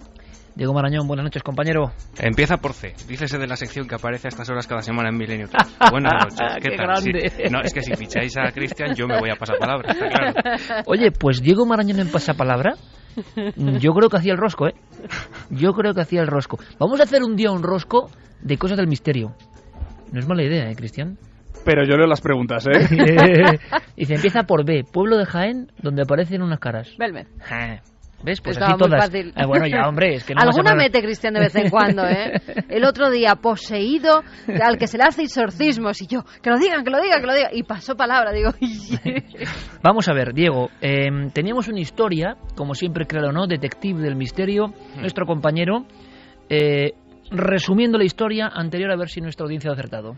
Bueno, resumiendo la historia, nos basábamos en un email que nos había llegado sobre una supuesta foto de una anaconda gigante en el Amazonas. Nuestro oyente nos decía que se le habían enviado a su padre unos compañeros de profesión que estaban realizando unas obras de construcción de torres eléctricas en Brasil. Y nos decía también que, según parece, la anaconda había matado a un operador. Preguntábamos si esta historia era real o no. Era una anaconda gigantesca, impresionante, gigantesca, de se unos veía 12-13 metros, ¿no? En una pala, ellos decían que como de 20 metros, se veía en una pala de estas excavadoras y estaba colgando y era inmensa, la verdad es que daba repelús nada más verla. Guillermo León a través de ikerjiménez.com y, como decimos, con toda esa gente que se incorpora a través de otros foros vehiculizados a través de la nave del misterio, en Facebook y en Twitter, lanza la encuesta. Y ¿verdadero o falso? Pues la gente se lo ha creído. 64,1% de personas que han votado opinan que es una historia verdadera y falsa, 35,9%. Yo recuerdo que aquí casi todo el mundo dijo que falsa, ¿no? Dice Javi que sí. Sí. Que no nos creíamos que esa anaconda hubiese capturado y matado a uno de los operarios de la selva, ¿no? Yo creo que aquí apostamos la mayoría por el no. Por el no. Por el falso. Hubo algunos que sí, es que tú no estabas la semana pasada. Sí, pero se escuchaba. Pero no viste las manos, ¿cómo las levantaban? Votos a favor, 60 y... 64,1. ¿Y en contra? 35,9. ¿Diego? Pues me temo que esta vez es que ni siquiera era una anaconda. La historia es falsa, Iker, y además hay que alabar, ¿no?, la sapiencia de nuestros oyentes, que han sabido identificar que ni siquiera se trataba de una anaconda. Lo que se veía en la foto era una pitón reticulada. No estamos en el Amazonas, estamos en Malasia. Es una especie que es oriunda de esa zona de Asia. La foto, desde luego, juega con la perspectiva, Iker. Coloca al operario en una posición en la que parece más pequeño de lo que en realidad es. Se calcula que la serpiente que vemos tiene unas medidas de 5 a 9 metros. No se ha comido a nadie, desde luego, y se hizo, como te digo, en la ciudad de lo estoy mirando, de Penang, en Malasia, que es precisamente, Iker, donde existe un templo de la serpiente. No sé si lo conocéis. ¿No?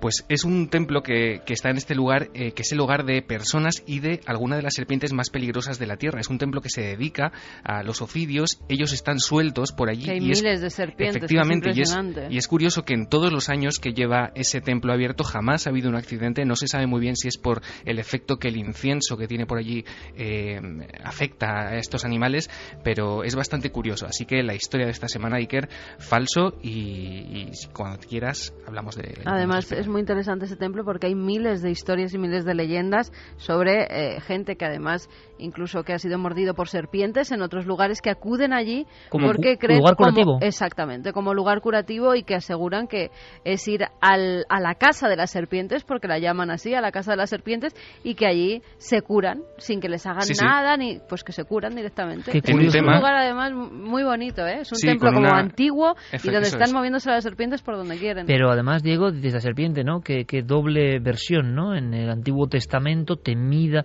Cleopatra, es decir, la serpiente como enemigo, y por otro lado, serpiente como símbolo de la salud, ¿no? De la farmacia, y símbolo de los ritos griegos de curación. Y ahí, pero por lo tanto, ha fallado gran parte del público. Sí, la mayor parte de la gente ha fallado. Sí. Se sabe que la anaconda pues es la serpiente más larga que tenemos, la que más pesa y la más larga es la pitón reticulada, que es la que se ve en la imagen que nos ha enviado. Perfecto, pues Diego se la jugó a la audiencia, que también es su cometido, ¿no? Esas historias para aprender, fíjate, que no sabemos, como lo contábamos de la burundanga, era de crear o no. Muy cerquita de Madrid, creo que tenemos una de las pitones reticuladas más grandes, por lo menos de España, que nos la enseñaron en verdad. el Safari. Sí, señor. En el Safari de Madrid, que nos Como 12 metros, algo así. Sí, como 12 metros de pitón reticulada, Sí. que además es... Bueno, la veíamos, ¿verdad? Enroscada, Gruesa. acaba de comer, muy gruesa. Es impresionante. Quien pueda que vaya al Safari Park de cerquita de Madrid, que va a ver todo tipo de animales y además esa pitón reticulada Merece la pena. merece la pena verla. Sí. En el, Se la libro, enseñarán. en el libro Guinness de los Récords, la más pesada llegaba a alcanzar 135 kilos. Además, buena gente del Safari Park y seguidores de este programa. Vamos a hacer una cosa, Diego. Creo que tenemos un corte sonoro de una película, Sí. precisamente, para ambientarnos en la siguiente historia, ¿no? Muy certero, Cristian Gálvez, que apuntaba a ella. Vamos a escuchar un trocito de Ring, la versión japonesa, y ahora te cuento de lo que vamos a hablar. ¿Qué puedes decirnos acerca de esa cinta? Lo único que sé es que de repente aparece en la pantalla una mujer horrible que dice: vas a morir dentro de una semana. Eso es todo lo que he oído. También dicen que apareces y te quedas a ver la tele de madrugada y que poco después suena el teléfono. Así que de madrugada. ¿Y sabéis si alguien ha muerto realmente a la semana de haber visto la cinta? Bueno, es que una alumna que conozco del instituto me dijo que una chica que había visto la cinta y su novio murieron al cabo de una semana. ¿Un accidente? No, les encontraron muertos en un coche aparcado. El novio también había visto la cinta. La noticia salió en el periódico hará 2 o 3 días. ¿Te dijo a qué instituto iban esos chicos? A mi amiga se lo contó otra chica y ella tampoco sabía de qué instituto eran.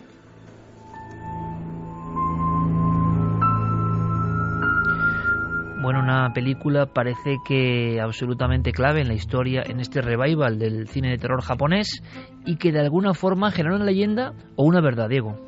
Pues es lo que vamos a tratar de averiguar. Todo esto surge en la red Iker desde agosto de 2009.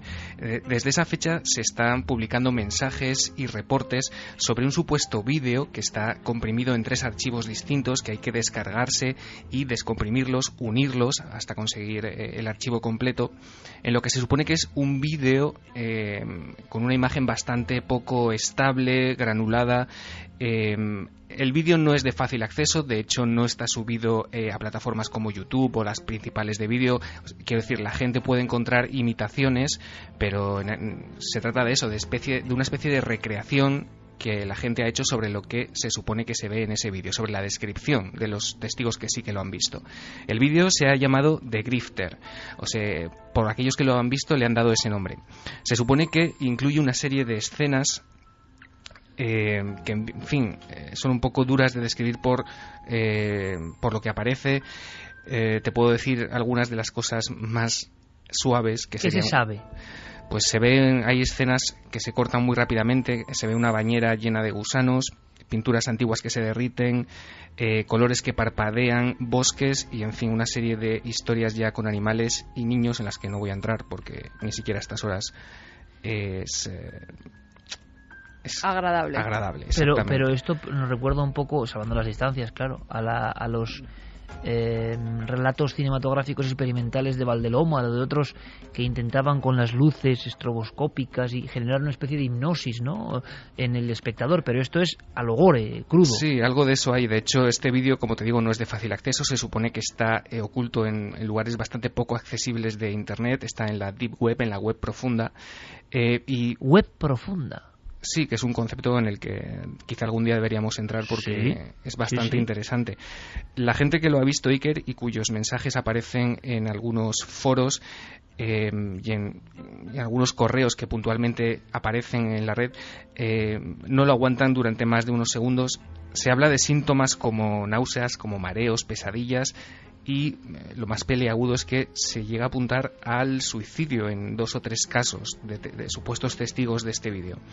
Lo que planteamos esta semana es si realmente este vídeo existe y si realmente puede matar a aquellos que lo ven.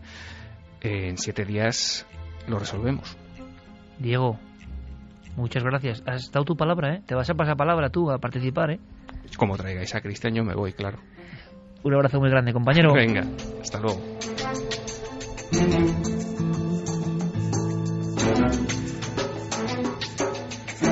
Jerez Martínez, ¿tú qué opinas, amigo? Ahí lo he hecho con suspense. Aquí el amigo, que no te lo crees. Fermín, que tampoco se lo cree. Fermín tiene pose un poco también de emperador romano, ¿verdad? Cuando hace sí que no. Me veo como nosotros en el circo, ¿no? En las fieras, y él ahí desde su atrio, ¿no? Que no. Cristian. Yo soy más de DI, no de Ring, no me lo creo. No te lo crees. Vale. ¿Javi? Yo creo que no, espero creer que no, porque si realmente esto es así y alguien ve el vídeo esta noche, no va a llegar a la respuesta de la semana que viene. Claro, es verdad. Yo creo que es verdad. Que es verdad. Sí. Los 3 archivos, un vídeo muy desagradable y que ha habido gente que ha medio enloquecido con ese vídeo. Sí. Vale, yo no digo nada, me quedo neutro. He visto cosas en internet, en vídeo, que algunas las sí, y son muy desagradables. Pero fíjate ese término que decía Diego, se podía profundizar en él. ¿Cómo que ya nos lo han pedido, Internet profunda? Muchos oyentes. ¿Sí? ¿Qué es eso? Seguro que Internet Santi, profunda? que se mete ahí en Internet profunda, algún día nos lo cuenta. Lo que pasa es que Santi, bueno, tiene su peligro, se mete en unos sitios que, en fin, también espantan, ¿eh? También espantan. Fondo sonoro, los últimos mensajes de esta noche de nuestra audiencia. Pues mira, Iker, te hablaba antes de personas que están escribiendo porque han sido víctimas de la burundanga y además en casos muy crudos. Pero entonces han llegado decenas de casos. Decenas de casos, sí. Decenas de casos, con lo cual algo se tiene que hacer con esto, ¿no?